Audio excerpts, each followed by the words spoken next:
Et du coup, on va passer à notre deuxième talk, figurez-vous les amis. Notre deuxième talk qui s'intitule « De la thune pour notre avenir dans la France à Macron ». La fameuse France à Macron. Et donc, on va accueillir sur ce plateau Riyad, Leïla et Mama Paprika qui vont arriver dans quelques instants s'installer. Donc c'est vrai qu'on a parlé beaucoup de Trump jusque-là au final. On s'est retrouvé à parler pas mal de Donald Trump parce que évidemment c'est un des personnages principaux dans la méta actuelle, j'ai envie de dire. Mais là on va peut-être plus se concentrer sur Macron et sur les inégalités et sur l'injustice, notamment l'injustice fiscale en France, qui est un grand sujet, un sujet dont je moi-même pas mal parlé, un sujet qui est vraiment essentiel et central à gauche en France depuis déjà un petit moment. Ok, alors, salut, Riyad, est-ce que tu peux te présenter? Je crois que tu représentes la CCFD Terre Solidaire, qu'on a déjà vu jusque-là. Exactement. Salut et bonjour à tous. Donc, je suis Riyad et je suis chargé de plaidoyer justice fiscale pour CCFD Terre Solidaire. Ok, donc, sur la justice fiscale précisément, c'est un sujet où je suis peut-être plus à l'aise que le sujet d'avant, donc je suis content, on va pouvoir parler. Vas-y, Leïla, pour te présenter. Oui, et moi c'est Leïla Abdelkiyacoub et je travaille donc à Oxfam France, une autre ONG, et qui est alliée et partenaire du CCFD sur plein de sujets. Et je suis aussi responsable spécifiquement des questions de justice fiscale et inégalité à Oxfam France. Ok, donc Oxfam qui est vraiment une ONG qui est spécialisée pour le coup sur l'injustice fiscale, si je dis pas de bêtises. En fait, on est spécialisé sur les inégalités. Ok, de manière. Et on a plusieurs pôles sur lesquels on travaille, mais c'est vrai que la fiscalité c'est un sujet hyper central chez nous. Ok. Mais c'est pas le seul, il y a aussi la transition écologique, les inégalités climatiques du coup, la solidarité internationale comme le CCFD. Voilà. Ça marche. C'est vrai que moi j'associe assez rapidement justice fiscale et Oxfam, mais c'est vrai que c'est peut-être plus large que ça. C'est pour dire que voilà, en termes d'inégalité, un compliment. L'approche fiscale, c'est vraiment quelque chose dont on a beaucoup parlé ces dernières années en France et ailleurs. Voilà, taxer les riches, c'est vraiment le mot d'ordre de la gauche depuis au moins une dizaine d'années, quoi. Et Mama Paprika, est-ce que tu peux te présenter? Mais bonsoir. Bonsoir. Moi, je suis créatrice de contenu et animatrice d'émissions. Et je suis là parce qu'on m'a demandé de venir. Et je suis vraiment ravie de cette invitation parce que je trouve que c'est essentiel justement d'avoir une personne qui est complètement non experte des sujets qu'on va aborder qui sont extrêmement pointilleux parce que la vulgarisation, c'est quelque chose d'essentiel et on va se rendre compte, je pense, je fais partie du « on », qu'il y a plein de sujets qui vont nous toucher directement alors qu'on va très certainement aborder des termes un peu pointus dans l'histoire. Donc, je suis très, très contente d'être là. Ok, trop bien. Tu représentes du coup Twitch ici? C'est moi, Twitch. Tu es Twitch incarné. Je suis tout Twitch. Simplement. Tu es Twitch. Ok. Alors du coup, oui, on va parler d'inégalité, on va parler d'injustice fiscale et on va parler de la France à Macron, une expression en vogue. Alors, est-ce que quelqu'un a envie de prendre un petit peu le lead là-dessus, parler un petit peu, faire peut-être un bilan des injustices fiscales de Macron, quelque chose comme ça, prendre un petit peu le lead, on va dire, sachant que, bon voilà, on est là pour discuter. Peut-être toi, Leïla, parce qu'en tant que représentante d'Oxfam, ça me semble être quand même ta spécialité, donc je ne sais pas, raconter un peu, vous à Oxfam, typiquement, comment vous luttez contre l'injustice fiscale, quels sont vos modes d'action, tout ça. Alors, on fait plein de choses à Oxfam, on fait à la fois de l'action, on est présent sur le terrain et on fait du fond, on fait ce qu'on appelle du plaidoyer. Ça veut dire qu'on essaie de convaincre les décideurs de prendre des décisions qui permettent de lutter contre les inégalités. Malheureusement, spoiler, dans le cadre des deux quinquennats d'Emmanuel Macron, le plaidoyer, c'est très très compliqué. Et l'état des inégalités en France, et notamment à cause de décisions politiques, et notamment sur la fiscalité, est vraiment un bilan catastrophique. Comme on peut le montrer, on l'a montré on le montre régulièrement malheureusement dans nos rapports. On a des constats en termes d'inégalité qui sont extrêmement inquiétants. On a à la fois des milliardaires qui sont de plus en plus riches, des ultra-riches de plus en plus riches. Maintenant, toutes les études le montrent, même des chiffres comme ceux de Challenge, du magazine Challenge, qui n'est pas un truc de gauchiste. Son classement des milliardaires, des gens les plus riches de France et du monde. Exactement. De France. Même eux ont montré qu'on a en 30 ans une explosion qui fait que les milliardaires sont 14 fois plus riches qu'avant. Dans le même temps... Quel ordre de grandeur avant? Genre c'était il y a 10 ans ou il y a 100 ans? Il y a 30 ans. On parle des 30 dernières années. En fait, au moment où Challenge commence à faire son classement, y a les milliardaires sont 14 fois moins riches que maintenant. Et il y a 30 ans, il y a aussi l'INSEE qui a commencé à étudier, à repérer le taux de pauvreté. Donc la même année, en 96. Et malheureusement, on a aussi un record du taux de pauvreté qui n'a jamais été aussi élevé depuis minimum 30 ans. Mais en fait, la réalité des chiffres est pour le moment encore plus importante. Donc on a une explosion dans les deux sens. Ce qui est normal. Ce qui est normal. Plus les riches sont riches, plus les pauvres sont pauvres. ce qui C'est une est- tendance qu'on observe. Bah, nous, c'est ce qu'on observe Mm. et je pense qu'il y a pas mal de personnes, peut-être dans les personnes qui nous regardent ou ici, qui sont d'accord. Mais ça va un peu en réalité à rebours de ce qu'on entend souvent, parce que souvent on nous dit plutôt que c'est une bonne chose. Quand vous parlez des riches qui sont encore plus riches qu'avant, on nous dit oui, mais soyez contents pour eux et puis c'est bon pour l'économie. Oui. La réalité des chiffres, c'est plutôt l'inverse et c'est hyper lié à des décisions politiques en effet de ces dernières années qui ont aggravé la situation. Ok. Ouais, c'est vrai que Macron, je sais que dès le début, alors je sais que c'était Monique Pinson-Charlot, donc c'est une sociologue qui travaille sur les riches de manière générale, sur les inégalités économiques en France en particulier, qui avait écrit en parlant de Sarkozy, ils avaient écrit un bouquin qui s'appelait Sarkozy, président des riches, et un an après le début de Macron, il y a un autre livre qui est sorti qui s'appelait carrément Macron, président des ultra-riches, parce que vraiment, il est passé à la vitesse supérieure en termes de politique fiscale, il est arrivé, il a tapé très très fort avec pas mal de différentes politiques de l'ordre de la fiscalité. Est-ce que tu peux éventuellement nous les rappeler? Est-ce que tu as quelque chose à dire? Je vois que tu rapproches le micro de ta bouche. J'allais dire, à ce rythme-là, c'est vrai qu'il va falloir qu'on invente de nouvelles catégories, puisque, par exemple, on a le premier trillionnaire. C'est ça, je pense, en français. En fait, justement, on a un gros problème de vocabulaire qui Ouais. est qu'en anglais, c'est très pratique. Ils peuvent dire trillionnaire, c'est-à-dire qu'on est soit millionnaire, billionnaire, ça veut dire milliardaire, ça veut dire qu'il y a un zéro de plus. Trillionnaire, c'est encore un zéro de plus. En français, ça marche pas trop, ça veut dire autre chose. En mathématiques, donc des gens pourraient nous en vouloir. Donc bon, c'est plus de 1000 milliards en fait, c'est un cap complètement délirant. Mais on les embête, ceux qui vont nous en vouloir là-dessus. Le terme, on n'en a pas. Est-ce qu'il y a véritablement un terme français? On n'a Non. pas un vrai terme français pour dire ça, pour dire 1000 milliards. Alors, j'ai été prof de maths. Ah, Voilà. Dites-nous tout. Sachez qu'en fait, si on n'utilise pas de terme au-dessus de milliards, effectivement, parce que c'est pas homogène par rapport à la langue anglaise, mais en fait, au bout d'un moment, quand on est sur des sommes avec tellement de zéros derrière, on préfère utiliser la notation scientifique en puissance de 10. Voilà. Au-dessus de 10 puissance 9, on dit 10 puissance 12, 10 puissance 16, 10 puissance 21. Parce qu'en fait, c'est des chiffres tellement inimaginables que si on ne le représente pas avec un délirant. système comme ça, mais avec des mots, ça ne traduit pas la réalité. On est obligé d'utiliser des chiffres pour décrire la grandeur du nombre, quoi. Donc c'est délirant, c'est vraiment le nom, quoi. Et Alors, le d'ailleurs, trillionnaire, c'est quoi alors? trillionnaire, c'est 1000 milliards, donc c'est du 10 1000 puissance milliards. 12. 10 Voilà. puissance 12. ok. 10 puissance 12, là où 1 milliard, c'est 10 puissance 9. c'est la première personne qui passe ce cap et c'est quand même un cap qui fait qu'il est à lui tout seul, juste une personne, Elon Musk. Il a presque autant de richesses que presque la moitié de la population mondiale entière. Mondial, ah ouais. Alors juste avant, j'ai oublié, j'ai failli à ma mission d'animateur de ce talk. C'était la partie, le deuxième talk sur la fiscalité. Alors je pense que ça va aller de manière assez fluide. Indice on a chez plein de choses à dire. Non, pas indice chez vous, mais genre, du coup, on devait faire un budget participatif. J'ai oublié de le préciser. Comme on va parler redistribution et justice fiscale, on va vous demander à vous, le chat, de nous donner, sur le chat des idées de comment on pourrait récupérer un petit peu d'argent. Voilà. Alors, vous avez le champ libre. Quelles mesures pourraient être utiles, justement, pour aller récupérer l'argent là où il est, c'est-à-dire dans la poche des milliardaires, typiquement. Et si vous aviez la main sur le budget. Merci pour cet habillage. Voilà. Alors, sur ce, on peut continuer notre discussion. On était du coup sur le 10 puissance 12. Ouais. Elon Musk possède autant que la moitié de la richesse mondiale, ce qui est vraiment aberrant. Mais alors du coup, je vais faire un petit peu, je vais apporter la contradiction, n'est-ce pas? Comme si j'étais Benjamin Duhamel sur France Inter et dire, mais ce n'est pas du vrai argent. Il n'a pas l'argent sur son compte. C'est la valorisation boursière de SpaceX qui fait qu'il est devenu trillionnaire. Mais c'est plus compliqué que ça. Donc ça, du coup, est-ce que c'est un bon argument? Est-ce que c'est un argument Moi, de con? Oui, pardon. Oui. J'allais dire, j'adore cet argument. Ah. Parce que je trouve que ça tombe d'autant mieux qu'on parle d'Elon Musk, parce il illustre très bien en quoi c'est un faux argument. Parce qu'on nous a toujours dit Elon Musk, c'est pas du vrai argent. Quand c'est des actions, quand c'est dans l'entreprise, en fait, techniquement, ils peuvent pas en faire ce qu'ils veulent. Bah, le jour où Elon Musk a voulu acheter pour plusieurs dizaines de milliards Twitter sur un coup de tête, oui. Bah, bizarrement, c'est du vrai argent. En fait, c'est du vrai argent pour acheter des trucs, c'est du vrai argent pour créer encore plus d'argent, c'est du vrai argent pour avoir du pouvoir, pour acheter des médias, pour avoir de l'impact sur le monde. Mais c'est juste pas du vrai argent pour payer ses impôts. Donc c'est quand même très très pratique. Ouais. Même pire que de l'argent, c'est du capital, on dit parfois dans le milieu. Voilà. Si ton argent, t'en fais rien, c'est l'argent qui dort et t'es pas un bon milliardaire. Voilà. Le milliardaire qui a 1 milliard sur son compte, c'est le pire des milliardaires. Voilà. D'ailleurs, les milliardaires, ils sont très forts. Pas que les milliardaires d'ailleurs, même ceux un peu moins riches qu'eux, pour en fait se faire des prêts à eux-mêmes, par exemple. Exactement, Pour se faire des prêts eux-mêmes pour avoir de l'argent. Et c'est ça aussi, on va dire, l'ingéniosité aussi des personnes les plus riches. Mais une autre chose qui est importante, je pense, c'est que souvent, ces personnes très très riches sont aussi à la tête de multinationales.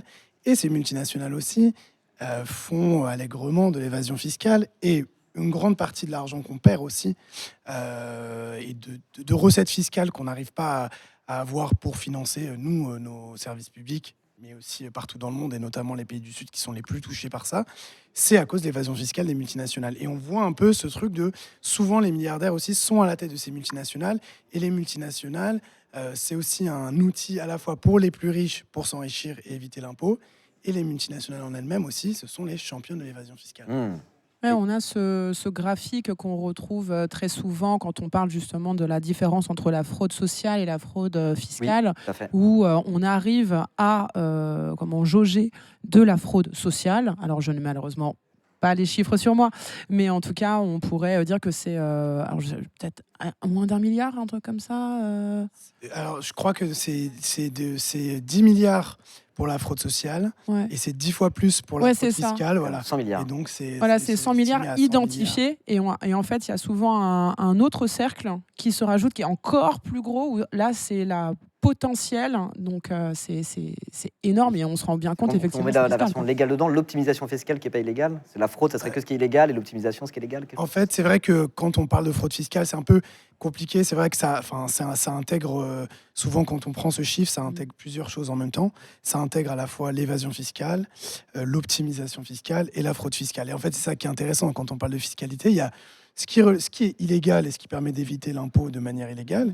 Mais il y a aussi tout ce qui permet d'éviter l'impôt de manière légale. Et une grosse partie de l'optimisation et de l'évasion fiscale, c'est légal. Oui. Et d'où l'enjeu absolu de changer les règles et de changer les règles qui permettent cette évasion fiscale. Et pour la France, par exemple, dans ces 100 milliards qu'on estime de fraude fiscale, ce chiffre, il inclut l'évasion fiscale. L'évasion fiscale des multinationales et des personnes les plus riches, c'est au minimum 30 milliards d'euros par an. Okay. C'est énorme. C'est énorme, c'est vraiment gigantesque. Hein, et pour donner un budget, en comparaison, un budget pour donner un ordre d'idée, dans le budget 2025, on a la réduction des dépenses, elle était de 33 milliards. Ok. Donc en gros, on a réduit d'autant les dépenses que le montant de l'évasion fiscale en France. Et qui se font au prix de baisser les moyens de l'hôpital, proportionnellement à la population, de l'éducation, de l'aide publique au développement, de la transition écologique. Donc on fait des sacrifices absolument énormes sur notre bien-être commun, à tous, sur la solidarité, au nom de choses qui en fait sont très idéologiques et très... pour lesquels on a beaucoup de solutions, que ce soit lutter mieux contre l'évasion fiscale en termes d'ordre de grandeur, où on a plein de mesures de justice fiscale qui permettent très largement de répondre à ça. Surtout quand on voit à quel point certains se sont enrichis de dizaines et des dizaines de milliards. Ça pose quand même en termes de proportion des questions quand même importantes. De se dire comment est-ce qu'on peut accepter que... Nous, un des chiffres qu'on avait sorti cette année, c'était qu'on s'était penché sur qui était milliardaire au moment de l'arrivée au pouvoir de Macron en 2017. Donc c'était une trentaine de personnes. Juste cette trentaine de personnes, depuis, a doublé sa fortune. Donc à eux seuls, là, sur une trentaine de personnes, ils ont gagné plus de 220 milliards. X2 en 10 ans, c'est pas mal. Hein.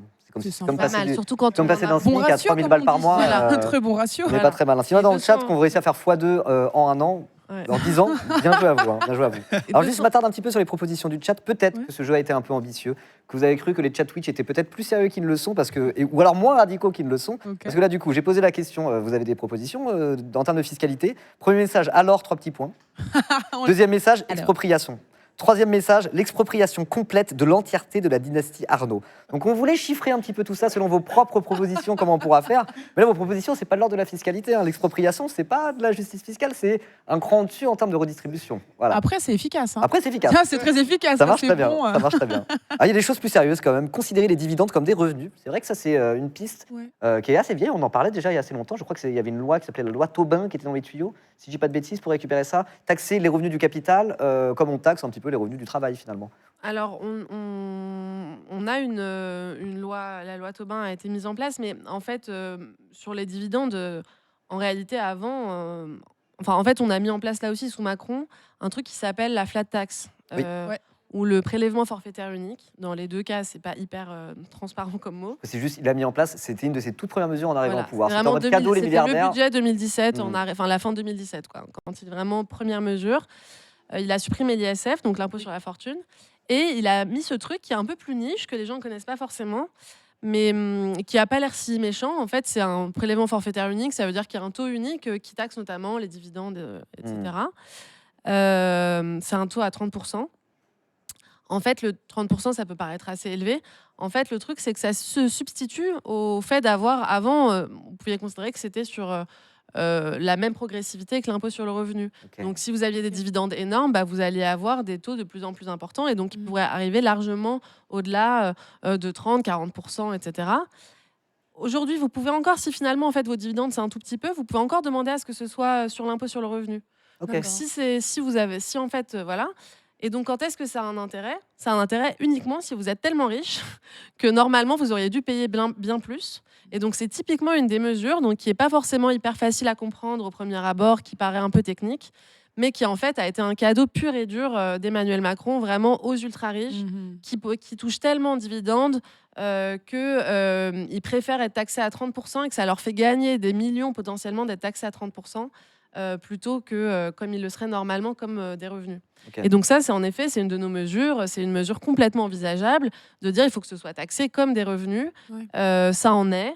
C'est ce qui permet, ça donne de l'argent aux gens. Les dividendes, ça c'est de l'argent bien réel qui arrive sur ton compte, c'est pas de la capitalisation boursière. Oui. Donc c'est vraiment quelque chose en effet qui est simple et ça c'est des milliards qu'on perd depuis 2017 pour rien quoi. C'est un pur cadeau comme ça. Et en sachant que vous auriez quand même la progressivité, donc si vous avez des petits dividendes, et bah vous payez un petit taux, donc c'est pas grave. Manu Mac, c'est vraiment le M. C'est le M. M le maudit. C'est vraiment le président qui aime beaucoup faire des cadeaux à ceux qui sont déjà blindés. Moi, je me souviens, il n'y a pas très très longtemps, ça doit faire peut-être 2 mois, je crois avoir vu passer, si je me souviens bien de sa tête, je crois que c'est Vincent Bolloré qui était censé avoir une amende de plusieurs centaines de millions d'euros parce que défaut de déclaration de chiffres sur, je crois que c'était sur Vivendi, un truc comme ça, effacé tout simplement. Quand tu vois ce genre d'informations passer, tu as envie de dire mais comment ça se fait que pour des gens qui sont ultra blindés, ça passe et on leur dit franchement cette fois-ci on s'arrange, tout ça, alors que pour des personnes qui sont déjà pauvres, sur le seuil de pauvreté, ou alors qui vraiment n'ont absolument pas l'occasion de se faire plaisir, ils se font mais avoir par tous les systèmes justement de régularisation des revenus, que ce soit les impôts, que ce soit l'URSSAF, tout ça, vraiment, ça part de manière instantanée. Moi, j'ai des amis qui gagnent vraiment pas des milliers et des cents, qui se font contrôler par la CAF, tout ça. Et moi, c'est là où je me dis, mais quel pays de zinzin à devoir faire des cadeaux à des gens qui n'en ont absolument pas besoin. Alors, petite précision, on me dit sur le chat, voilà, le chat peut être un peu blagueur, mais peut être aussi très sérieux. 320 millions précisément, et c'est une histoire par rapport à Canal, une histoire de TVA par rapport à Canal, a priori. 320 millions de pénalités par le fisc, effacées par le gouvernement, pour qu'ils puissent racheter quelques chaînes de télé en plus et faire de la propagande fasciste. Parfait. Bébou. Ça porte un petit nom, ça s'appelle, si je ne me trompe pas, c'est ce qu'on appelle des règlements d'ensemble. Et en fait, c'est un peu un système qui permet un peu des arrangements avec le fisc, et c'est surtout quand on a beaucoup d'argent qu'on peut un peu s'arranger avec le fisc. Et je trouve que c'est vraiment représentatif du sujet dont on est en train de parler, c'est l'injustice fiscale. En fait, finalement, nous aussi, notre travail, c'est de réhabiliter aussi l'impôt. En soi, la fiscalité, l'impôt, c'est une chose positive. Oui. C'est grâce aux impôts qu'on finance l'éducation, la santé. Mais le problème, c'est l'injustice fiscale. De la même manière, comment justifier aujourd'hui qu'un boulanger il paye un taux d'impôt sur les sociétés de 25%, mais qu'une multinationale qui opère en France, son taux réel d'imposition, il est bien en dessous. Il peut être de 15, 12, 10, voire 5 dans certains cas. Des meilleurs avocats fiscalistes, ou normalement, ce qu'il chiou. C'est à la fois des équipes entières qui vont être consacrées à gérer votre patrimoine ou celui de votre entreprise, à gérer sa fiscalité, etc. Mais vous avez aussi des règles qui s'appliquent plus facilement aux uns qu'aux autres. Il y a des choses qui sont plus difficiles à demander, par exemple pour les petites entreprises, parce qu'il faudrait qu'ils mettent tellement de moyens pour faire tous les bons dossiers, etc., que c'est déjà très compliqué. Oui. Mais il y a aussi des choses qui sont beaucoup plus pratiques quand vous avez des gros moyens, ou qui s'appliquent vraiment à vous quand vous avez des gros moyens. Parmi ces choses-là, il y a le fait qu'on prenne en compte le fait que vous ayez des prêts, des choses comme ça. Vous avez des prêts beaucoup plus importants, des crédits beaucoup plus importants si vous êtes déjà une grosse boîte. Ouais. Donc il y a plein de choses comme ça qui existent aujourd'hui. Et tout ça, hyper... là, l'exemple que tu donnais, c'est des choses qui montrent qu'il y a un enjeu très idéologique dans tout ça. Parce que c'est des choses qu'on nous présente comme allant de soi, on va s'arranger, on a peur on vit sous une espèce de menace un peu bizarre quand même de ces gens très très riches qui nous disent tout le temps qu'ils risquent de partir. Là, Bernard Arnault nous a fait le même cirque au moment de l'attaque du Zucman. On veut pas de toi. Enfin, vous n'êtes pas censé. Il va faire quoi son l'image de la France? Ça pose une question de démocratie incroyable, quoi. Et en plus, en effet, quel égo d'être là, de décider des règles de la France au nom de si toi personnellement tu comptes partir ou pas, en sachant qu'ils bénéficient complètement du prestige de la France, Bien pour leur sûr. marque, de plein d'autres choses. Et donc pour les uns, ça paraît complètement évident dans le cadre médiatique, politique, pour plein de gens, qu'on doit les arranger, qu'on doit surtout pas mettre en place telle ou telle loi qui pourrait les froisser. Et pour les autres, à l'inverse, on va dire oui, voilà, il faut tout mettre sur la fraude sociale. Vous vous rendez compte, il y a des gens qui touchent le RSA alors qu'ils travaillent pas. Enfin, des choses. Des gens qui C'est quand profitent même, du système. Ah Genre, oui. C'est mais, quand même enfin, incroyable. Bah, attends, On a un je niveau vous de trouve pression. Je vous trouve un peu de mauvaise foi. Bernard Arnault crée de l'emploi. Oui, Oui. Ils ont créé de l'emploi. Alors, oui. ramener à sa fortune. Est-ce qu'il crée beaucoup d'emplois, Bernard Arnault? Typiquement, est-ce que Oxfam travaille aussi? Est-ce que fait des ratios en mode taux d'emploi créé par rapport à la fortune? C'est du genre d'études? C'est des questions que je me pose assez Alors, régulièrement. ce ratio précis, je ne sais pas Ouais. si on l'a, mais par contre, on sort régulièrement des études sur les inégalités dans le cadre, dans le secteur privé, dans le cadre des entreprises, sur les écarts de salaire. On vient de sortir une étude là sur les entreprises, sur les 100 plus grandes entreprises au niveau européen, et donc y compris en France. Et vous voyez que des entreprises comme la sienne, alors j'ai pas les chiffres là sur LVMH et Bernard Arnault, donc je vais pas dire n'importe quoi, mais vous avez globalement dans ces très Tiens, pas grosses dans le micro. dans ces très grosses boîtes, vous avez quand même des enjeux très régulièrement de PDG qui se rémunèrent à des taux tellement élevés, parfois parfois plusieurs centaines de fois plus que le salaire médian de leurs salariés qui leur créent de la richesse, qui leur créent de l'entreprise, qui leur créent de la fortune, qui leur permettent, là, le dernier chiffre qu'on a au niveau européen, c'est que sur tous les bénéfices de ces entreprises importantes du continent, vous en avez 70% de ces bénéfices qui revient aux actionnaires. Donc tout ça, c'est de l'argent créé, de la valeur créée par des gens qui travaillent dans ces entreprises et qui permettent d'enrichir de millions, de milliards tout un tas de personnes qui n'ont pas forcément travaillé pour. Et très souvent, en plus, ces bénéfices, voilà, ils vont dans la poche des actionnaires, ils sont redistribués sous forme de dividendes et ils disparaissent aussi dans des paradis fiscaux.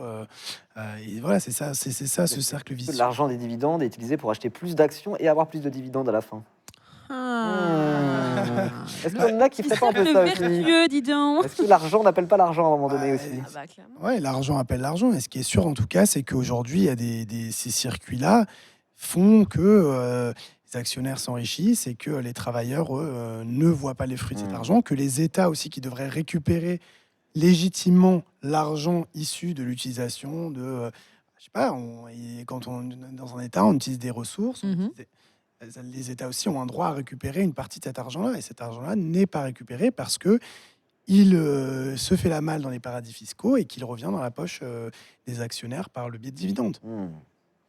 Mais pourtant, alors du coup, ça c'est un des autres arguments, je vais continuer à porter la contradiction. Comment ça se fait, une fois qu'on a dit tout ça, que malgré tout, la France soit le champion du monde, champion de l'OCDE, du prélèvement obligatoire? Comment ça se fait qu'on soit le pays le plus taxé au monde et qu'on croule sous les impôts comme ça, si à côté de ça, bon bah là, on a l'impression que les riches ne payent pas d'impôts? Comment ça se fait? Ce qui est drôle, c'est qu'il y a plein de chiffres sur la France et souvent on met en avant ces chiffres-là, mais on oublie de mettre en avant d'autres chiffres. Par exemple, la France, c'est le deuxième pays qui a perdu le plus de recettes fiscales dans l'évasion fiscale après les États-Unis. Oui, ça paraît, mais entre 2016 et 2021, par exemple. On a un peu ce mythe de la France qui taxe énormément. Oui, en fait, on est un pays à haute fiscalité, ce qui en fait est une chose positive. Ça veut dire aussi qu'on est en capacité de lever des impôts pour financer beaucoup de choses. Mais on est aussi un des pays qui subit le plus, d'une certaine manière, l'injustice fiscale des multinationales et des individus les plus riches. Il y a deux choses à prendre en compte là-dessus. C'est à quel point, quand vous payez des impôts, vous bénéficiez aussi de la redistribution, de services publics. Et aujourd'hui, c'est quelque chose, malgré toutes les attaques qui ont été faites là-dessus, qui reste très positif. Globalement, les services publics aujourd'hui, ce qu'on fait avec cet impôt, c'est ce qui permet aujourd'hui le mieux de lutter contre la pauvreté et les inégalités dans notre pays. Donc à quel point ce que vous mettez d'impôt vous permet d'être protégé, d'avoir une sécu par rapport à plein de pays où vous devez payer parfois des milliers d'euros par an pour pouvoir avoir une sécurité sociale. Mais c'est aussi qu'est-ce qu'il y a derrière ce chiffre, parce qu'en fait on nous dit toujours vous êtes le pays au prélèvement obligatoire le plus important. En réalité, il faut faire aussi attention à ce qu'on prend en compte. Est-ce qu'on prend en compte le chiffre théorique ou est-ce qu'on prend en compte l'impôt réel qui est payé par les gens et par les entreprises? Et par les entreprises, ouais, et les ultra-riches en particulier. Ouais. Voilà. Parce que comme Est-ce si on que avait vous les avez règles les plus dures, mais les moins respectées. Exactement, on a les règles les plus dures, mais je pense qu'on fait partie des champions, il faudrait vérifier. On fait partie des champions du nombre d'exonérations fiscales, de niches fiscales, Oui. de failles qui Oui. existent, de trous dans la raquette. Ce qui fait que vous pouvez avoir des taux qui sont très impressionnants, de vous dire, je sais pas, que les uns payent près de la moitié de tout ce qu'ils possèdent en impôts, etc. dans les réalités, plus vous êtes riche, plus il y a des moyens d'éviter. Et en fait, on se retrouve avec des grands économistes aujourd'hui qui déclarent que notre pays est un paradis fiscal pour milliardaires. Ouais. Oui, mais Donc, que il y a pour- quand même un que pour les truc milliardaires. C'est ça. Les Caïmans, délirant. la France. Voilà. Ouais. C'est bon. Enfer fiscal pour les pauvres, Ça paradis paraît fou, fiscal hein, pour on a les riches. l'impression que c'est une formule comme ça, que ça veut rien dire. On a vraiment des études qui montrent que au-delà de vraiment des 0,001% les plus riches, vous arrivez à des taux de quasi autour de presque 0% de ce que vous possédez vraiment, moins de 2% de ce que vous possédez vraiment sur lequel vous payez d'impôts. Alors que la plupart des gens payent en réalité, si vous prenez tout en compte, on a souvent l'impression que les pauvres ne payent pas vraiment d'impôts. Si vous prenez tout en compte, ce que vous payez en TVA, ce que vous payez en CSG, même si vous êtes en théorie pas imposable, on dit ça souvent, mais en fait, quasi personne n'est pas imposable en France si vous comptez toutes les choses un peu invisibles. TVA qui est la première rentrée énorme. d'argent pour le Ouais. budget de l'État. Enfin, Et en qui est fait, redistribué moins à vous la- avez à la de, moins vous sécurité avez de sociale. revenus, plus en fait la TVA elle a de l'impact. Parce que moins vous avez de revenus, plus que vous avez en avez besoin pour manger, vous en avez Bien besoin sûr. pour consommer. Donc en fait, vous payez beaucoup plus en TVA que quelqu'un qui est très riche et qui va pas mettre. Elon Musk, il met pas ses 1000 milliards en achetant des Non. trucs. À un moment, il a fini d'acheter des trucs. Enfin, je veux dire, c'est pas possible. Oui. Qu'est-ce qu'il fait de Parce tout que- cet argent d'ailleurs, Ouais. vraiment Alors que si tu dépenses tout ce que tu gagnes, et ben, au final, ton taux d'imposition, ne serait-ce que par la TVA, Beaucoup c'est plus élevé. c'est Ouais. le taux de la TVA appliqué à tout ce que tu gagnes. Ouais, Et c'est donc beaucoup rien que plus ça, élevé. c'est un calcul assez facile à comprendre, ce qui veut dire que voilà, c'est un impôt qui est inéquitable par essence, la TVA, qui pèse à la fois beaucoup plus sur les pauvres que sur les riches et qui en plus est supérieur en termes de rentrée d'argent pour la puissance publique à l'impôt sur le revenu et l'impôt sur les sociétés réunis. La TVA, Ouais. c'est plus que tout ça. Mm. On parle même pas de la CSG qui manque de progressivité, qui est un impôt sur le revenu qui ne dit pas son nom. Je connais un peu bien le sujet, je l'ai taffé il y a 2-3 C'est trucs. vraiment à avoir Et, en tête ouais. quand on vous dit que c'est les riches qui payent la plupart des impôts en France, que les pauvres, etc.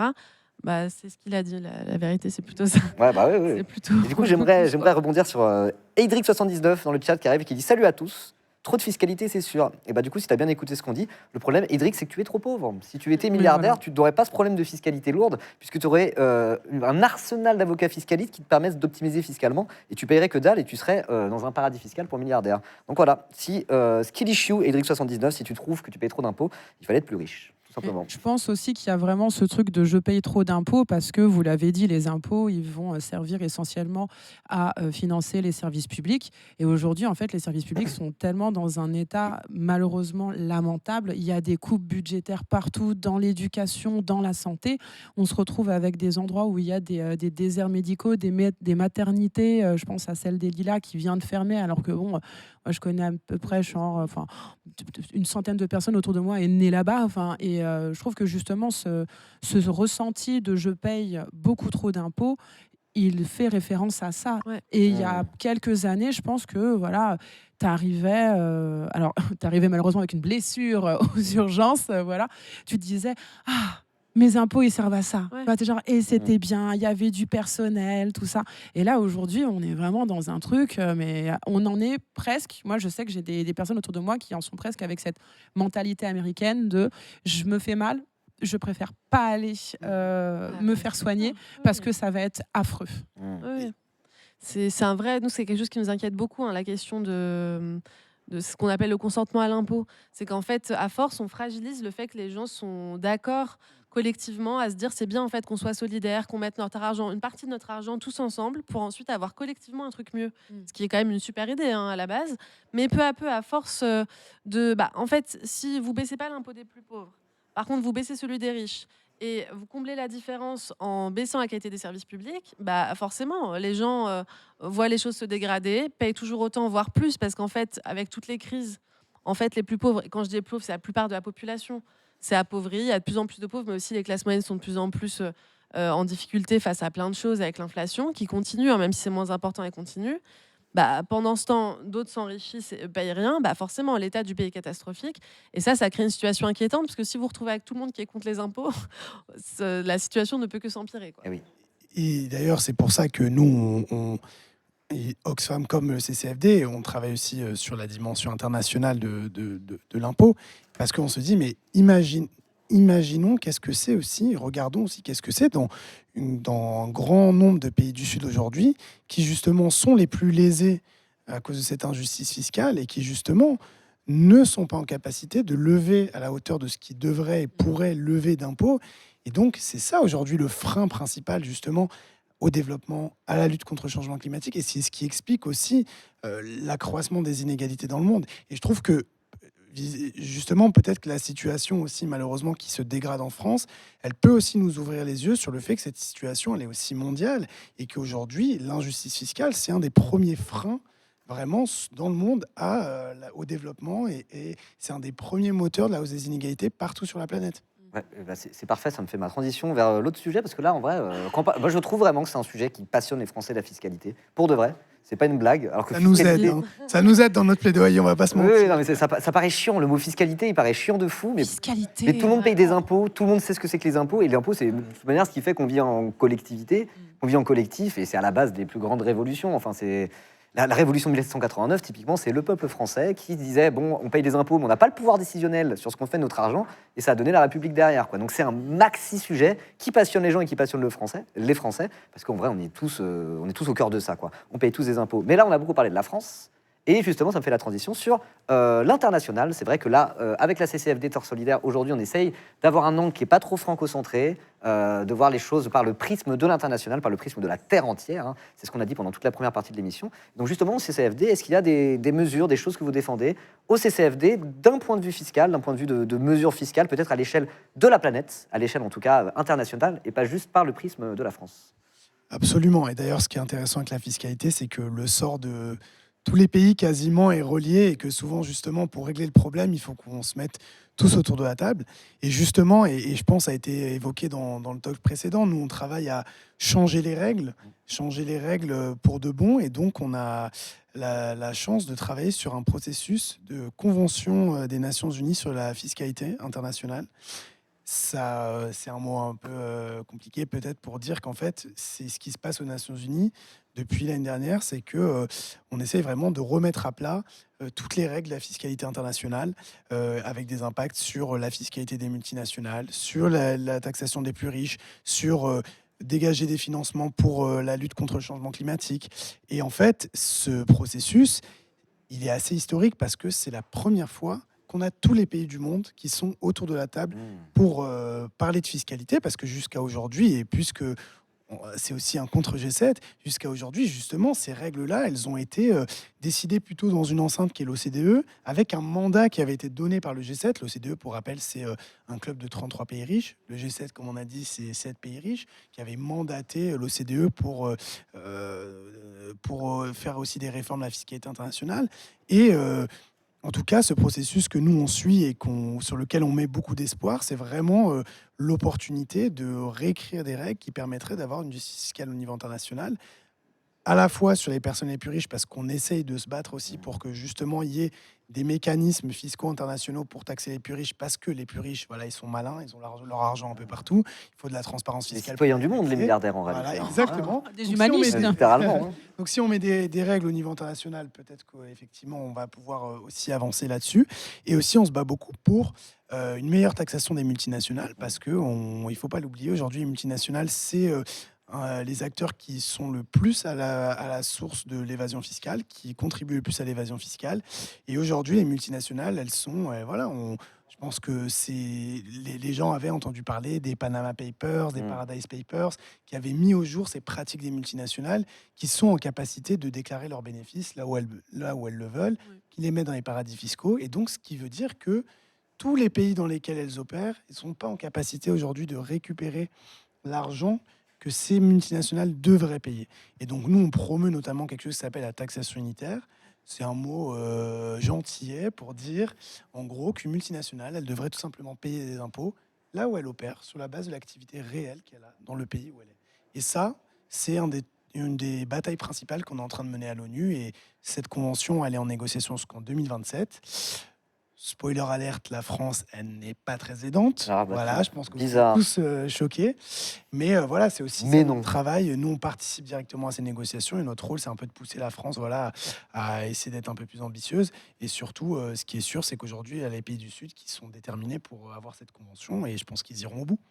Okay. Alors moi, mon rôle, c'est aussi de vous demander d'essayer de parler au maximum dans le micro. Oui, les têtes qui bougent, est-ce que vous êtes habité ça parle, ça tourne la tête, voilà, vous n'êtes pas robot. Après, il y a des sujets qui...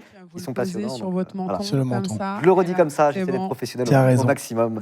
Je vais aussi rappeler le chat un petit peu à l'ordre, enfin pas à l'ordre, mais vous n'avez pas beaucoup joué le jeu. Là, dans 15 minutes à peu près, c'est la fin, donc je vous redemanderai tout à l'heure. On va peut-être essayer de faire ça un petit peu différemment, parce que le budget de participatif, vous avez été trop dissipé. Je vais faire le prof. Oh là mais là. Réfléchissez dès maintenant peut-être à genre vraiment les mesures fiscales, mais vraiment des vraies mesures fiscales, pas l'expropriation, on reste de l'ordre de la fiscalité, parce que dans l'idée, en plus il y a des grands classiques, normalement vous les avez.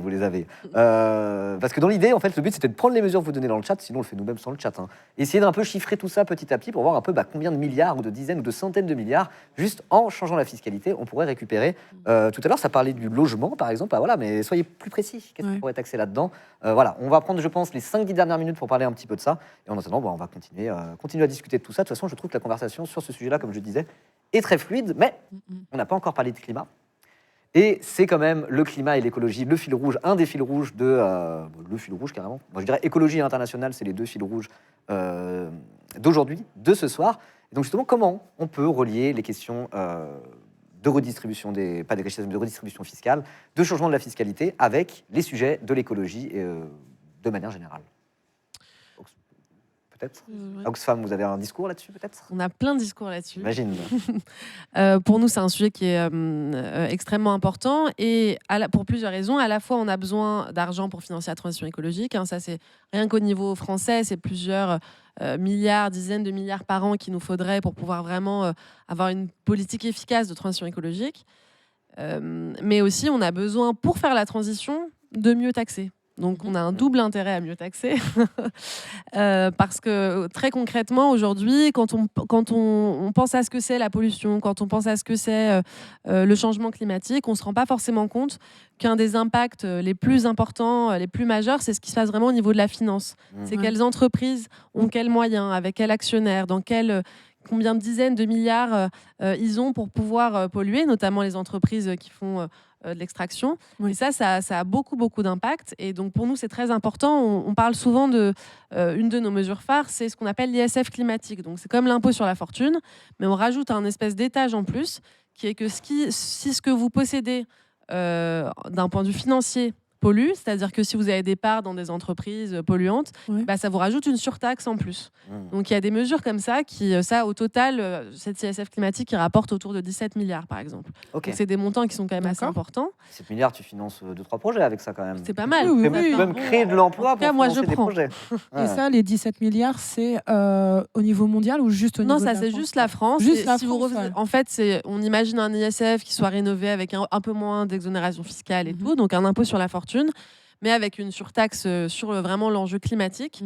Donc ça qui rajoute, je crois, 4 milliards en plus. D'accord. Donc ça fait 17 en tout. Donc vous avez cette mesure, mais on en a plein. On arrive à une centaine de milliards. Allez. Si on pense aux mesures climatiques, de fiscalité climatique. Parce qu'il y a plein de choses à faire, notamment sur les dividendes. Vous pouvez imaginer ça à chaque fois. Vous pouvez tout surtaxer en prenant en compte que, en fait, avoir des parts, des actions dans des entreprises polluantes, ça vous coûte plus cher.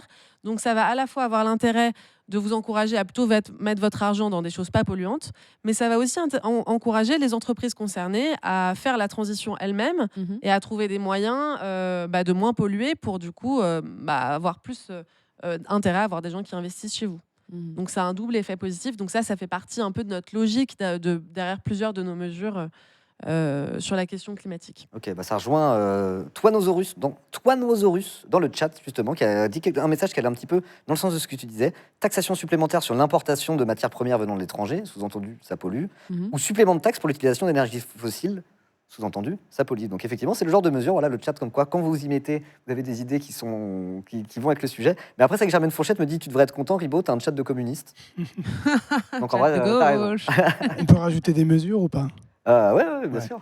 Parce que c'est vrai que, parce que tu posais en plus la question est-ce qu'au niveau international, c'est vrai que là, par exemple, au niveau national, on a eu un débat quand même les dernières semaines sur les super profits. On a eu un débat sur les super profits. On s'est quand même rendu compte que effectivement, les entreprises du secteur extractif, donc les industries polluantes, fossiles, c'est-à-dire les grandes multinationales du pétrole et du gaz, elles engrangent quand même beaucoup de profits. Payent pas beaucoup d'impôts. Non. Voilà. Et c'est vrai qu'on a tendance à oublier, effectivement, parce qu'on voit ces profits surtout en période de crise. Ce qu'on oublie, c'est que ces entreprises-là, même en dehors des crises, elles engrangent des milliards, des milliards, des centaines et des centaines de milliards de profits qui, justement, devraient pouvoir être mis à contribution pour financer la lutte contre le changement climatique. Parce que ces entreprises-là, elles sont responsables en grande partie aussi du changement climatique. Et donc, nous, par exemple, en lien avec ce processus de convention fiscale dont je parlais avant, une des mesures qu'on soutient, c'est une surtaxe permanente sur les profits des industries les plus polluantes, les grandes multinationales du secteur des énergies fossiles, une surtaxe de 20%. Et on a calculé que cette surtaxe-là, si elle avait été mise en place depuis l'accord de Paris, donc depuis 2015, sur les 100 plus grandes entreprises polluantes, elle aurait déjà rapporté 1000 milliards de dollars. Elon Musk. Voilà, 1000 milliards de dollars. Et autant de 12 du coup. Voilà. 10 dollars. On y revient. Quand on voit aujourd'hui que quand même, et je pense que ce sera dans le talk suivant, mais que le manque de financement, c'est quand même un des freins principaux à la lutte contre le changement climatique. Je pense que ces 1000 milliards, on aurait quand même pu les utiliser à bon escient pour lutter contre le changement climatique. Et donc, c'est aussi de cette manière-là qu'on essaye de manière cruciale de lier fiscalité et climat. Oui, de toute façon, l'argent, c'est le nerf de la guerre. Si on veut préparer les infrastructures écologiques de demain, si on veut préparer la bifurcation écologique, il y a besoin d'oseille. Et l'oseille, la fiscalité, jusqu'à preuve du contraire, même si le chat semble plutôt partir sur l'expropriation.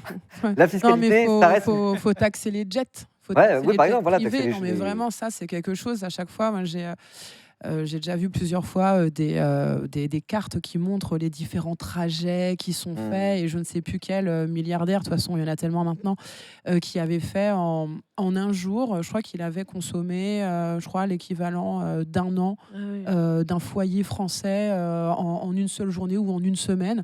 Moi je pense qu'effectivement sur ce genre de choses, mais allons-y, taxons. De toute façon, ils ont la thune, donc autant faire en sorte que on se dise genre, peut-être qu'aujourd'hui, je vais prendre un vol commercial.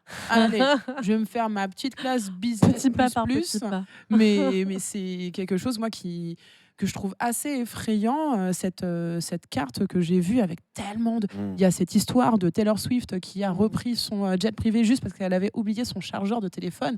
Pardon, madame, mais à un moment, il faut peut-être aller voir ailleurs. Mais ça fait partie, effectivement, de ce genre de prérogatives qu'il faudrait avoir. Et effectivement, on en revient à taxer les riches, tout simplement. Et taxer les riches, Taylor Swift, c'est que la partie émergée de l'iceberg. C'est une personne qui est très connue, qui a un niveau de pollution, typiquement, et un niveau de richesse qui est particulièrement anormal. Mais en fait, pour une Taylor Swift, il y a 100 actionnaires dans l'ombre qui gagnent autant qu'elle quasiment et qui polluent autant qu'elle. Tout à fait. Donc, mais c'est vrai qu'il y a ce côté symbolique sur le jet privé, sur les célébrités qui font ça, ça donne de la puissance à ce discours. Et je pense que il y a en tout cas, c'est pas nécessairement que dire les jets privés, mais effectivement, tu as raison. C'est surtout ça montre qu'aujourd'hui, les individus les plus riches et les grandes multinationales, ce sont ceux qui sont le plus responsables du changement climatique. Donc, c'est eux qui devraient être le plus mis à contribution. Et en fait, c'est un peu la logique du pollueur-payeur aussi que nous, on prône aussi dans ces mesures fiscales. C'est aujourd'hui, ce sont ceux qui sont les plus responsables qui doivent être le plus mis à contribution.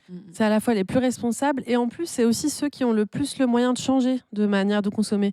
Quand vous avez peu de moyens, que vous êtes obligé de prendre votre voiture pour aller à l'autre bout de je sais pas quoi pour pouvoir bosser, vous avez beaucoup moins de marge de manœuvre que quand vous prenez votre jet et que vous pouvez déjà passer à l'avion, qu'après l'avion pourrait passer au train.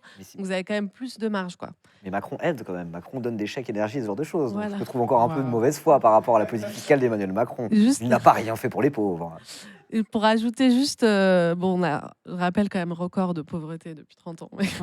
Et pour ajouter juste un chiffre sur ce que disait Riyad sur les super profits, je vous le donne, pas du tout en exclusivité, mais presque, parce que c'est un de nos chiffres qu'on vient de sortir spécialement pour le G7 à Oxfam. On est allé regarder, enfin mes collègues sont allés regarder en vrai, rien que sur les milliardaires du secteur de l'énergie du G7, donc de ces 7 pays très très riches, vous avez depuis juste là la guerre contre l'Iran, des profits qui ont été faits juste par cette quarantaine de personnes de plus de 23 milliards. Donc ça, c'est 23 milliards juste là depuis la guerre contre l'Iran, qui est donc directement lié à ce contexte de guerre. C'est des super profits absolument énormes. Et pour illustrer de manière encore plus visuelle et un peu traumatisante personnellement pour moi, c'est que ça représente $1000 le temps d'un clignement d'œil. Donc une seconde en fait. Mais vous pouvez imaginer qu'à chaque fois que vous clignez les yeux, ça fait 1 000 $ qui arrivent dans votre poche directement en lien avec la crise énergétique de la guerre. Quoi. Oh, le challenge de plus cligner des yeux. Toi, Il faudrait compter pendant le talk combien de fois on a cligné C'est des ça, yeux et donc combien d'argent ça Ça va représente. peut-être un jeu marrant. Il y a quelqu'un bon qui compte courage les à la clignements prod, d'yeux au et on dit montage, combien. tout ça. Aïe, aïe, aïe. Mais c'est vrai que ça, quand on part dans les grands chiffres et qu'on a ce genre de comparaison, ça paraît absolument aberrant. Et On se rend pourtant, plus compte. Ouais. c'est littéralement le monde dans lequel on vit. Et encore une fois, on va redire ce qu'on a dit au début du talk. C'est du vrai argent. C'est du vrai argent, c'est même du capital. C'est de l'argent qui sert à quelque chose. C'est de l'argent qui s'est transformé en puissance économique, en choses concrètes, en choses qui permettent de générer de l'argent et qui permettent d'exploiter des gens. Quoi. Vaut mieux posséder une usine que de l'argent liquide sur son compte. Quoi. Donc c'est presque pire que de l'argent. Quoi. Ouais, c'est du pouvoir. C'est du pouvoir que C'est de cet argent-là. l'exploitation. Ouais. C'est l'exploitation et du pouvoir. Et c'est autant d'argent qui, du coup, n'est pas récupéré par les États pour justement le dépenser à bon escient Ouais. pour la transition, pour la contre les transition, pour la inégalités. lutte contre la pauvreté, etc. C'est ça, on le met dans les poches d'individus ou d'actionnaires ou d'entreprises au détriment de vie. Et c'est ça qu'on oublie aussi, c'est que derrière, que ce soit en France ou dans le monde, et notamment dans les pays du Sud qui en souffrent quand même énormément, voilà, c'est autant d'enfants qui ne peuvent pas avoir accès à l'éducation, autant de personnes qui ne peuvent pas avoir accès à la santé, et autant de personnes qui vont être déplacées ou qui vont subir directement les effets du changement climatique. Ouais, et le fait que tu dises c'est autant d'argent qui n'est pas redistribué à bon escient, je pense que le fait justement que tu dises à bon escient, il est super important parce que moi j'ai ce souvenir de un truc aberrant, genre presque 50% du budget justement gouvernemental avait été attribué à des cadeaux aux entreprises.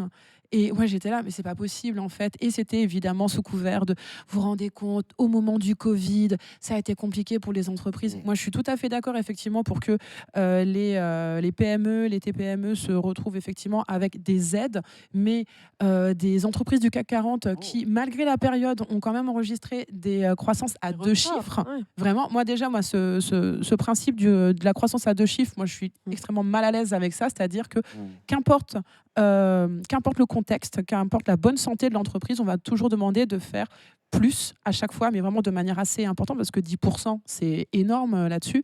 Et ceux qui vont en pâtir, finalement, c'est les employés. Et on n'a jamais vu autant de fermetures d'usines, justement de largage salarial là-dessus, alors que quand on regarde la santé de l'entreprise, il n'y a pas de problème. Et c'est uniquement dans le but de cette croissance, et ça creuse encore ces inégalités.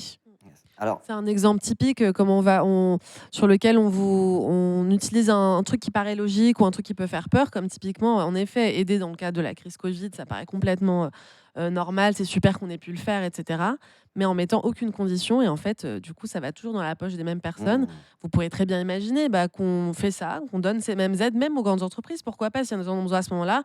Mais en échange, elles n'utilisent pas cet argent pour donner de l'argent aux actionnaires en dividendes. Elles n'utilisent pas cet argent en continuant à licencier. Vous pourriez avoir quelques conditions.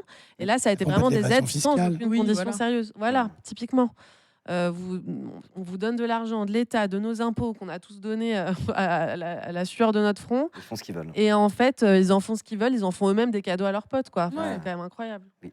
Ça, c'est vraiment c'est un truc qui est central dans la politique fiscale de Macron aussi. Et c'est une des grandes revendications de beaucoup de gens qui s'intéressent à ces questions, de la conditionnalité des aides. Parce qu'effectivement, là, on parle souvent de 211 milliards à peu près d'euros en aide au public aux entreprises, surtout des multinationales. Alors pareil, l'argument de mauvaise foi, c'est de dire mais non, ce sont des exonérations de cotisations. C'est des impôts qu'ils ne payent pas, c'est pas des aides. Ça revient au même. Un manque à gagner ou une aide directe, c'est exactement pareil.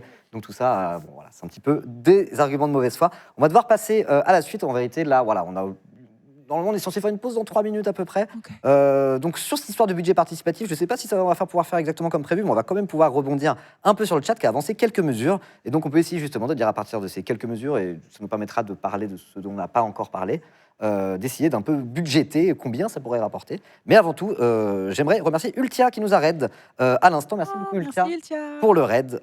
Installez-vous, on arrive au fin du talk sur la fiscalité. Après, on rentre dans un sujet plus écologie et on va parler de l'annulation des dettes du pays du Sud pour des raisons aussi écologiques. Ça va être passionnant, c'est déjà passionnant. Mais avant tout, du coup, voilà. Personnellement, j'adore. Moi, je reviens quand vous voulez, vraiment. Mais la fiscalité, je trouve que ça glisse tout seul comme sujet. C'est hyper intéressant. Et là, franchement, ça fait 1 heure qu'on parle. On pourrait parler 2 heures, ça serait même pas trop. Il y a tellement de choses à dire. Ouais. Et on en a beaucoup parlé en politique ces dernières années. Moi, je sais que c'est un truc qui me passionne, la fiscalité. Nous, on est un peu des geeks de la fiscalité. Notre travail, c'est un peu de convertir, de prêcher. de convertir les gens en geeks de la fiscalité. Je vous jure, on s'amuse. Ça nous fait très plaisir. Alors du coup, sur les... justice fiscale, c'est pas toujours le truc au premier abord qui Ouais. rend du je rêve, trouve mais ça en trop fait, c'est vraiment c'est trop super. cool. Moi, c'est un de mes sujets aussi, je l'avoue. J'ai un petit peu taffé, pas avant l'émission, mais je sais pas, j'ai eu ma période, ma fiscalité ERA, où j'ai quand même pas mal taxé ça. Mais voilà, c'est peut-être aussi mon côté prof de maths. Non, c'est vrai, j'ai eu ma Il y a fiscalité le ERA. Clean Girl era et la fiscalité era. Fiscalité ERA, ouais, c'est ça. Je suis streamer de gauche, hein, c'est comme ça. La nouvelle mode. Alors du coup, dans les différentes taxes et les différentes mesures dont on n'a pas parlé, et qui se rejoignent un peu pour certaines, ça parle de taxes sur le patrimoine et de taxes Zuckman, qui en vérité est un impôt indexé sur le patrimoine plutôt que sur le revenu. Alors on n'a pas trop parlé de la taxe Zuckman ce soir, mais on a beaucoup parlé de la taxe Zuckman ces derniers mois, la fin 2025, vraiment c'était dans toutes les bouches. Gabriel Ouais. Zuckman, là, qui est aux États-Unis, et qui parle beaucoup aussi de cette taxe-là aux États-Unis. Ça commence à être une star, pas seulement française, mais internationale. Et donc du coup, la taxe Zuckman, est-ce que quelqu'un peut rappeler un petit peu très rapidement, parce qu'on n'a pas beaucoup de temps, en quoi ça consiste, et surtout, combien ça pourrait rapporter selon Oui. Gabriel Zuckman, et même si on décidait de remonter les taux un peu plus. Alors, pour la faire courte, la taxe Zuckman, l'idée, c'est de se dire, comme il y a plein d'exonérations, qu'on ne sait même plus quel trou boucher, tellement il y a plein de trous, que les très, très, très, très riches payent quasiment pas d'impôts, on va faire un impôt plancher, qui est comme une garantie que si tout ce que vous payez en impôts, ça revient même pas à 2% de votre patrimoine, si vous avez plus de 100 millions, ce qui est pas mal, et ben là, vous devez payer la différence. Ce qui veut quand même dire que si vous payez déjà beaucoup d'impôts, en vrai, C'est pas- normalement, rajoute ça rien. vous rajoute rien du tout. Hein. Ouais. C'est Et si vous rectificatif. gagnez, et si vous avez moins de 100 millions d'euros de patrimoine, ce qui est quand même assez généreux, vous n'êtes pas concerné non plus. Malgré ça, les gens qui ont plus de 100 millions dans notre pays payent en moyenne tellement peu d'impôts Ouais. que les études de Gabriel Zuckman montrent que cette taxe rapporterait entre 15 et 25 milliards. 15, c'est vraiment la tranche très très basse en prenant en compte Hmm. l'évasion que les gens vont potentiellement faire, etc. Donc c'est au moins 15 milliards. Ok, 15 au moins 15 milliards, Ouais, on pourrait pas mal. dire peut-être 3-4 fois plus. Quoi. On pourrait imaginer un 50 milliards, quelque chose comme ça. Non, mais vous Il vous dit rendez entre compte, les 15 et riches 25. vont partir Ah. si on met ça en place. C'est vrai. Mais qui part Et Il y a plein de super solutions, y compris dans la loi qui a été proposée, la Ah, proposition de loi ok. Assemblée. carré Il y avait directement intégré dedans une proposition qui permettait de dire si vous partez à l'étranger alors que vous êtes censé payer cette taxe, et dans les 5 prochaines années, cette taxe sera encore due. Donc si vous voulez partir, vous êtes quand même libre de partir, Mhm. mais ça vous permettra pas d'y échapper à court terme. Et vous D'accord. pouvez imaginer que ça puisse être 5 ans, 10 ans, pourquoi pas plus. Il y a des solutions, il y a plein de solutions. Hein. Si les riches veulent partir, on a des choses à Partez. proposer. Et sur les plus riches, en plus, et pour aller encore plus loin dans cette logique de dire, quand on nous dit l'exil fiscal, ils vont partir dans d'autres pays, justement, nous, notamment à travers cette convention, on travaille à ce que, justement, il y ait des mécanismes qui soient internationaux, une coordination entre les pays, pour faire en sorte que, justement, on puisse les taxer au niveau international, et qu'on ne puisse pas nous dire, si on le fait au niveau national, les autres pays, ils iront dans d'autres pays. Non, si on fait en sorte que tous les pays, justement, aient un standard minimum et qu'ils puissent aussi mettre des mécanismes communs justement pour taxer la richesse, du coup, ça neutralise cet argument d'exil fiscal qui est quand même un des plus avancés justement pour dire on ne peut pas taxer les plus riches. Et moi, j'aime trop à chaque fois cet argument qu'ont les ultra riches, mais on va partir ailleurs. Est-ce que ailleurs a envie d'eux même? Oui, c'est vrai. Parce que vraiment, c'est le truc, On c'est pose jamais la vraiment, je dis, question, tu arrives avec toute ta fraude, tout ça, coucou, je m'installe, les gens vont faire genre, vous repartez, genre, allez. Ah, c'est vrai qu'on Ah ouais, prend non, jamais personne n'a envie d'eux, quoi. ouais, on prend jamais le problème comme ça. Mais... Jamais. Puis c'est quand même un argument bizarre, on a ça dans aucune autre loi, de dire qu'on ne va pas mettre en place un truc qui serait plus juste parce qu'il y a des gens qui menacent de ne pas appliquer la loi quand même. Oui, c'est vrai. C'est quand même une logique C'est surtout très, ça, très hein. bizarre. Hein. Mm. On voit qu'il y a une injustice, on fait une loi qui est juste et on trouve des solutions pour qu'elle soit vraiment appliquée. Oui. On ne dit pas, de toute façon, ils vont pas respecter. Donc, Oui. restons dans un système Voilà, injuste. parce que ça, on met toujours plus de répression, par exemple, sur un truc comme le cannabis qui commence à être légal dans quasiment tous les pays Oui. d'Europe. Personne dit, mais les gens, ils vont l'habiter en Belgique parce que C'est c'est ça. légal là-bas, ils vont tous partir en Allemagne. Mais, tout le monde s'en fout. Bon, bizarre quand même l'histoire. Hein. Alors que bon, il y en a qui partent fumer des joints ailleurs et après qui reviennent. Bon, bref, Oui. peu importe. Alors, une autre mesure dont ça a pas mal parlé, et ça, c'est une mesure que moi j'aime bien personnellement, enfin que j'aime bien, dont on parle beaucoup, et je sais qu'il y a beaucoup d'argent à aller chercher là-bas, et c'est l'argent vraiment des ultra riches qu'on va chercher en priorité. Et si vraiment on appliquait cette logique jusqu'au bout, on pourrait récupérer très rapidement énormément d'argent en allant chez les familles les plus riches. C'est évidemment les taxations sur l'héritage. Voilà, on dit qu'on Ouais. est beaucoup taxé. L'héritage en France, c'est une taxe sur la mort, c'est odieux. Parce qu'en- Alors qu'en vrai, 50% des Français ne payent pas de taxe sur l'héritage. Et parmi les plus riches, ils se débrouillent pour ne pas en payer non plus. Donc, comment, en réformant les lois sur la taxation des successions, je crois qu'on est plus succession qu'héritage, combien ça pourrait ramener tout ça? Je laisse Leïla parce que je pense que c'est son bébé, Ah ouais, là, l'héritage. c'est une Donc, spéciale vraiment, Oxfam. c'est C'est pour ça que tu me regardes comme ça. j'en apprends beaucoup. En plus, elle On m'a a- beaucoup appris sur Ok. l'héritage. Donc, On a sorti un super rapport, si ce sujet vous intéresse, il y a maintenant 1 an et demi à peu près, mais on continue de faire des choses là-dessus, qui s'appelle Jackpot fiscal. Super héritage, le jackpot fiscal des ultra-riches. Parce qu'en effet, c'est typiquement un des sujets qui est un peu tabou, qui fait un peu peur. On se dit que c'est un sujet sensible, ça fait référence à la perte potentiellement de proches. On se dit l'argent que mes amis, que ma famille, mes parents ont mis toute leur vie à gagner, etc. Et donc, comme souvent, le fait qu'il y ait un truc commun à plein de gens qui puissent être sensibles, ça sert de prétexte ensuite à masquer un truc qui ne devrait pas du tout être sensible et qui est très scandaleux, qui est que vous avez une toute petite minorité qui, eux, touchent des millions. Vous avez déjà une grande partie des Français n'héritent pas du tout. Mais ensuite, parmi ceux qui héritent, les 0,1% qui héritent le plus, ils héritent en moyenne de 13 millions d'euros, ce qui est quand même pas mal. Ah ben, Voilà, mais c'est 0,1% de ceux qui héritent, donc c'est très peu.